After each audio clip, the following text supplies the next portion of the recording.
What is up, Rebel Colonists and Mars citizens? I am just a simple Newtype, and in this episode we're returning to Frozen Teardrop. Last time the perfect Zex files were created and Sally dived into them. There was a colony dropped removed from the records, and Elev, Noin, and Zex, along with Odin Low, helped save the Earth. Of course, history would never know of this. This time, the barge attacks and Relena surrenders, but before doing so, she dives into the perfect Zex files. Duo survives the Maxwell massacre. Dekim Barton steals a lot of the rebels, and Odin Low and Little Hito go on their last mission. So let's get into this. A giant beam blast comes roaring in, doing minimal damage to their ship. We have shifted focus to Naina's perspective. On the Isidis plains, the mobile fortress Babel transforms into a dodecahedron. It folded completely flat before transforming into its final form. The book even has little diagrams and everything. The beam blast is the Zwolfswerg. The Drazwerg converges energy onto a tetrahedral point which amplifies the power. So the Drazwerg isn't a proto-7 dwarves. The Zwolfswerg is the Drazwerg on a bigger scale, which creates a giant lattice of light. So it looks like a rave kinda. But if the rave light's vaporized everything it touches, don't go to the danger rave. It is 80 times stronger than the Drazwerg. The beam blast hits Relena City. No evacuation warning. A chunk of the population is just gone. An AI image of Zex shows himself representing the Southern Mars Confederate States. Naina's team have 12 Mars suits making up the Merciless Fairies, and 700 Virgo units are stationed on the outside waiting to attack. That's 58 1/3 Virgos for every Merciless Fairy. Naina wonders if they could take them. Then she gets a call from Professor W, who is finally awake after fighting Vaunt Kushirada. Relena has shocked Pikachu face when she realizes total pacifism led to death. She has to surrender. Professor W tells her to wait until she recovers all of her memories first, but she surrenders anyways. The terms of the surrender include the dissolution of the Federation and to hand over Relena Peacecraft. They accept the terms. Most likely they will execute her for her war crimes. Hito and Noin accompany her. She hopes that Hito will be the one to do the executing. If anyone else executes her, half the population dies once PPP is activated. We know that they are delaying the perfect peace program, but did they ever set up that Hito had to be the one to kill her? She says that he is the only one to carry it out safely, but that's vague. Hito already read the perfect Zex files and now knows of his past. Relena needs to restore hers as well, even if she dies. They talk about Vaunt Kushirada. Hito knows now that the Neuenheims were responsible for the Vaunt clone. After the assassination of Vaunt and Angelina, Trace changes into the person he becomes in the anime. This event also made Neuenheim a vengeful person, which led to the MO satellite falling on Mars, which all leads to the perfect peace program. Noin shares in the guilt as she thinks she could have prevented her brother Disnoof from turning evil and becoming Zex. Remember, Zex is Disnoof Neuenheim in the presence if you forgot. During this novel, they mention the heart of space, which I believe is essentially the answers to the universe, which is vaguely mentioned by Catra in the anime. It is like a Newtype seeing through time in UC. The Zero System seems to know the heart of space. Like the universe, the Zero System just takes action. Hito says it is weak people who take that action as gospel. It's an excuse for their actions. He refers to himself and Catra being consumed by the Zero System as examples for why humans are weak. That's right, even Hito Yui, the greatest person in After Colony, is weak compared to the universe and the Zero System. It's hard to believe. Also, Catra's attempt at creating a form of Zero System Newtypes in this universe is shut down by Hito in this moment as nonsense. AC-188 Spring in the L4 Colony Cluster Sector. Elev and Zex messed up on the trajectory of the MO7 satellite that struck Mars. The two thought less of humanity after that. Zaid meets with Zex and Elev, who has Scheherazade and Prometheus. This is Catra's dad. Someone activates Scheherazade. It happens to be a young Catra. He is a master pilot at a young age. Elev chases in Prometheus, but Catra forces him to fight and not hold back. Elev breaks apart the cruciform Gatling gun into 4 molten shards. It detonates, creating a huge blast. AC-188 Summer. The Maxwell church is burned to the ground. Duo returns to find Sister Helena, who dies in front of him. 245 people were killed, and this was referred to as the Maxwell massacre. He thinks this was his fault for stealing a mobile suit. But the Maxwell Church has been a resistance hideout. Not too far away, Ainui is underground with the Zero System. A Tragos fires on the building, and it collapses in on itself. He is trapped under the rubble. The Zero System knew this attack was coming, but Ain ignored it. He thinks about Angelina before dying. The Zero System distributed itself into parts throughout the network, waiting to be awakened. AC 188, autumn. An uprising amongst the colonies began. Around this time is when Decking Barton started to hide in the shadows. It was Ein Yui and Zero keeping Barton in check, but now he is dead. Zex and Eliv have to return to Artemis Sidici for command. Zaid wants them to take Iria Winter with them to L1. There is an inter-colony student exchange ban, and he wants them to get Iria past the checkpoints.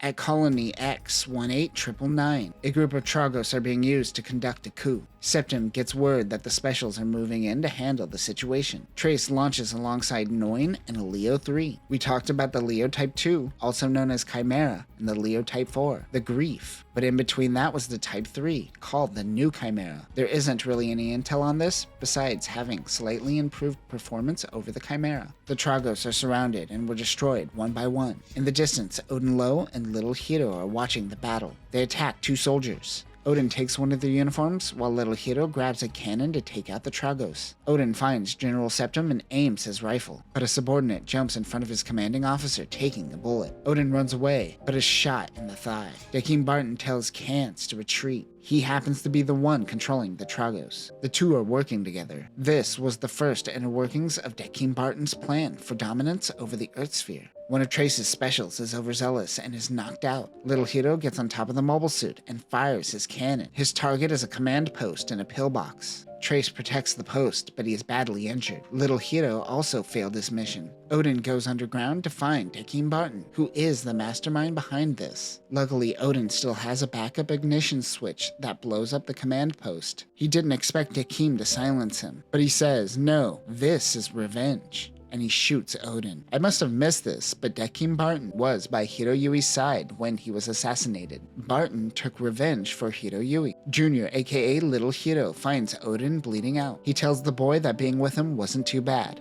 and passes away. He finds the detonator that Odin left. Odin Jr. presses the button and walks away. You're damn right Little Hiro didn't look back at the explosion. Septim had to deal with putting out the fires. While walking away, Dr. J stepped out of the shadows and says, "Hey kid, wanna pilot a Gundam?" It really was that simple. MC 0022, next winter. While Relena continues looking over the files, Troa Phobos comes in with Prometheus and stops the transfer of Relena to the Confederacy. Hiro tells Noin to call in the glass coffin. This is the codename for the Snow White transfer capsule. Hiro is also a master at piloting presidential hovercrafts. Of course he is. He has to get closer to the capsule. Duo blocks their path in Scheherazade. While all this is going down, Relena continues with the files. AC 189, Spring. In a cell next to Duo is Long Lao Ya. He talks to Duo about the burdens of destiny. Surviving the Maxwell massacre, he gives himself the persona, the God of Death.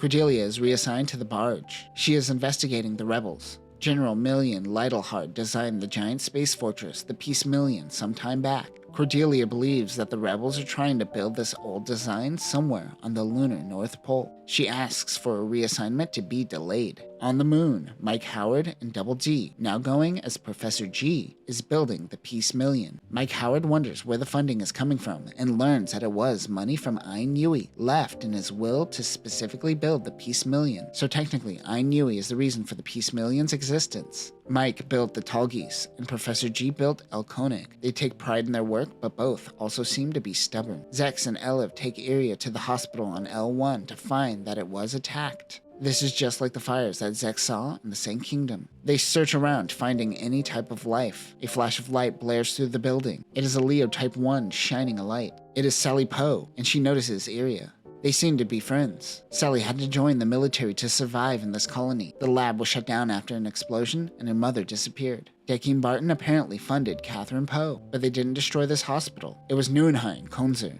Disnoof attacked and kidnapped Catherine for cloning technology. After the kidnapping, they shifted focus on Mars terraforming. Humanity already knows of the rapid aging problem on Mars. The only way to fix this problem in AC 189 is to create a clone and harvest their organs. Did the writer just steal a plot from Michael Bay's The Island? Sally tells Iria that they were able to make two successful clones, Leia Barton and Odin Lowe Jr. Leia Barton is Marimea's mother, and we know the cloning didn't help because she passed away after her daughter's birth. Everything Catherine did was theoretical due to the ethical implications, but Dekim Barton forced her hand. Neuenheim didn't get his hands on the clones, and they were kept with Barton. Zex and Eliv work with Sally to try to get her mother back. Dr. J shows little Hiroyui a copy of himself. J is in possession of the little Hiro clone. He says, I don't plan on treating you like humans, and I only need one Gundam pilot. This is a fight to the death between you two. An explosion goes off. Long and Duo escape the prison. His two daughters help with the prison break. They jump out into space and are picked up by a shuttle. Duo decides to join Long on his journeys. He says good, because they need to have resolve for what's to come. But at least the pay's good. Duo is starting to admire Long. MC-0022, next winter. Scheherazade and Prometheus stop Hiro in the presidential transport. Troa and Duo dismiss Hiro and don't listen to him. That is when a giant capsule drops down in between the mobile suit and Hiro. It is Snow White. Scheherazade uses the Jambias on the glass coffin. Prometheus uses the crucifix cannon. The book just says that Hiro escapes the crossfire before getting into the cockpit. But I like to think that he did a triple axel and a double backflip before perfectly landing into Snow White, all while dodging the bullets. Get on his level. He instantly preps Cybin Zwerg Grun. This is the Green Arrow, which is a plant-based attack. It creates vines around the target it hits, slowing the enemy down. He fires upward into the skies. A green aurora appears. What will this attack do? We'll find out later because we have to dive back into the Zex files. What a tease! AC-189. A young orphan boy is fighting as a rebel. In between battles, this no-name kid is reading The Happy Prince by Oscar Wilde. His commander, named Doomed Roberto, informs him that they are getting Leos, and No Name will get one too. The commander has an old Oscar Wilde book he could have. A few days later, he receives a Leo and Oscar Wilde's Dorian Gray. He said he got this book because of a cute nurse named Marlene Darlian. This is Relena's adopted mother. He mentions that unfortunately she is already married, and she seems to be the woman that got away. Their Leos are specifically chimeras. He quotes Dorian Gray. Are you making me read a book while reading a book? He relates to Dorian, but unlike him, he hopes to become an adult and control his destiny. He is called into action. At the lunar poles, we follow Lieutenant Ginter and Ensign Cordelia Fitzgerald investigating a crater. Remember, this is who will become Lady Un. She has been obsessed over looking at money going in and out on the moon to see where a potential fortress, the Peace Million, could be built. She did this all while doing pilot training. Cordelia launches with 10 Leos and 5 Tragos. They make it to the crater and scan the area to find a metallic runway underneath the surface and no signs of life. They assume it is an abandoned runway and withdraw. Cordelia thinks her calculations were incorrect, but she wasn't wrong. Once they left, the engineers went back to work. It wasn't a runway, but in fact, it is actually the Peace Million. Mike Howard made it 10 times bigger than the original blueprints. She wasn't looking for something so big, and it was hidden in plain sight. Professor G helped out with thermal jamming. Underground, on the moon, Alpha and Beta begin their training. Beta is little Hiroyui, aka Odin Lowe Jr. Alpha had an advantage, but then Dr. J used the trace program and gave Alpha all of Beta's memories, including Aoi Clark's death. After that, they were entirely equal, proving to Beta that memories slow you down. Stupid dead mom in my brain. It went from training to the kids just trying to kill one another. Jay started color coordinating the boys. Alpha gets a black tank top, and Beta gets a green. Did you want a backstory on how Hiro got his tank top? It's the dice and the Millennium Falcon all over again. Jay reminds the two kids that they are just weapons, and if they don't like that, then they should kill him. So the kids try to kill him. Jay shocks them and says, "You fools! This is my patented shock tank top." He says they will now begin mobile suit training at the Hertzsprung Crater Spaceport.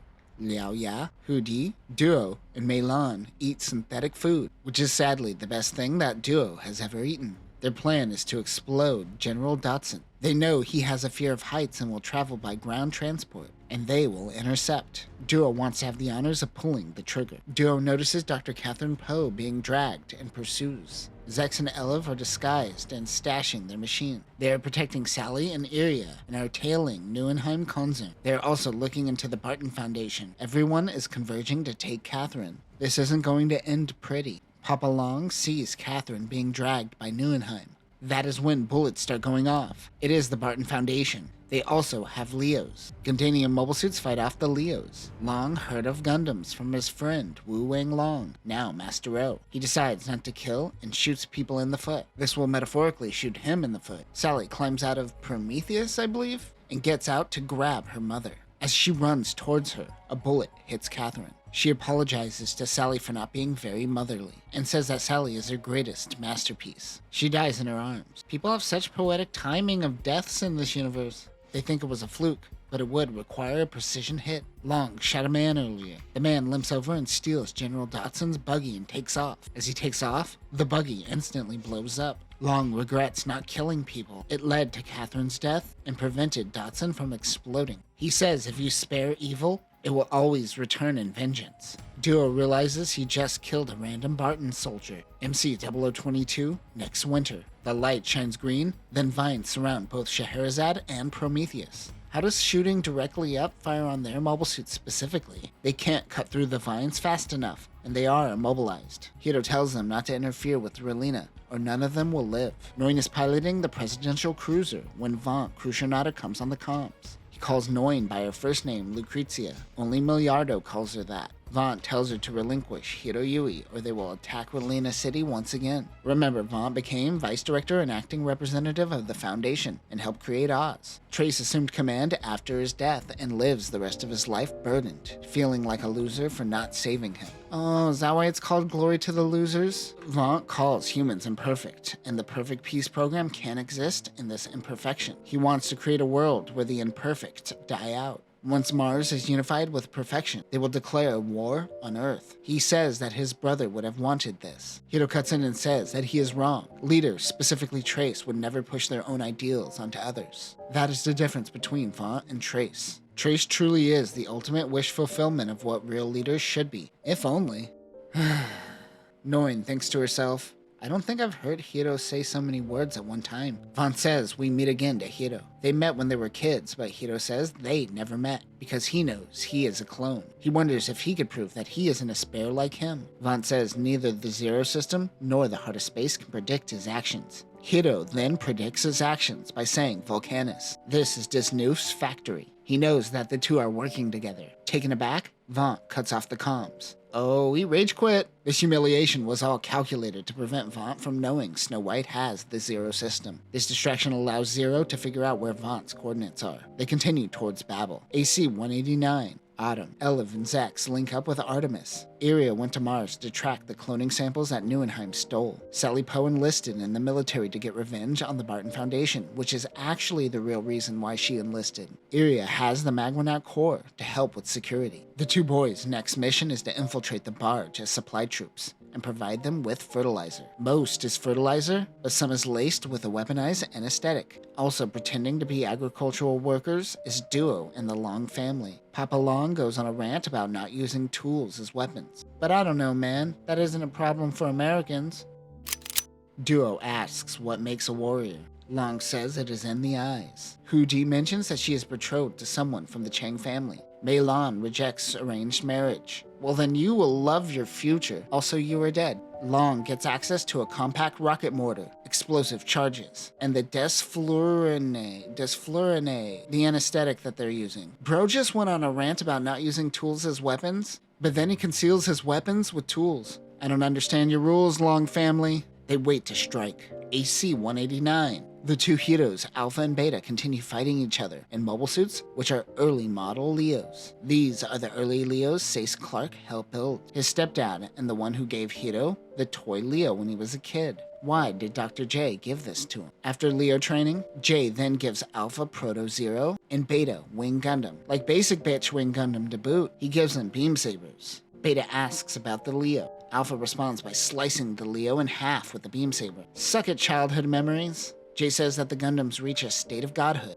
As gods, they shouldn't remain mindless killers. But that is their choice. Dr. Jade tosses the switch for their electronic tank tops and gives the two free will. Neither really react. At L5, Cheng Wufei attends school. He is just 14. This is where he meets Master O. He tells him that school doesn't fit him and he should pilot a Gundam that he is making. He says, hey man, are you just talking to me because I'm the only other Asian guy here? AC-190, Spring. Cordelia thinks something is up with the supply run, but she is too late. The anesthetic wafted into the air ducts, and she goes to sleep. Before passing out, she could smell it in the air and says, knew it. General Dotson gets into the elevator and Duo corners him, pretending to be lost. He pulls out a pistol and puts a bullet through his skull. Duo and the Long sisters make their escape into space, but Long stays behind. During Long's rant, he mentions that dragging an innocent civilian into war is worse than mass murder, so he helps. Duo has to leave him behind. The assassination of Dotson sparks the Second Lunar War. MC0022, next winter. Noin reflects on Miliardo and the Second Lunar War.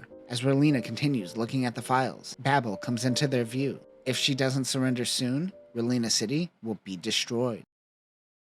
And that will conclude Volume 12 of Frozen Teardrop and the Concerto and Serendipity arc. We now know Vaunt's plan for total domination through chaotic pacifism, which is just survival of the fittest on steroids. Wu Fei is betrothed to Hu Di, but falls onto Mei Lan if she dies. So I guess we're just waiting for that inevitability. Next time, we have done it, everyone. We have finally made it to the final volume of Frozen Teardrop. The nameless boy meets Dr. S. Trace discovers an old language created by Hiroyui. We see the outbreak of the Second Lunar War, and the Barton Foundation unleashes an attack in what is called Operation Sagitta. But that will do it for now, losers. Remember, chaotic peace is just violence with a good PR team. Peace.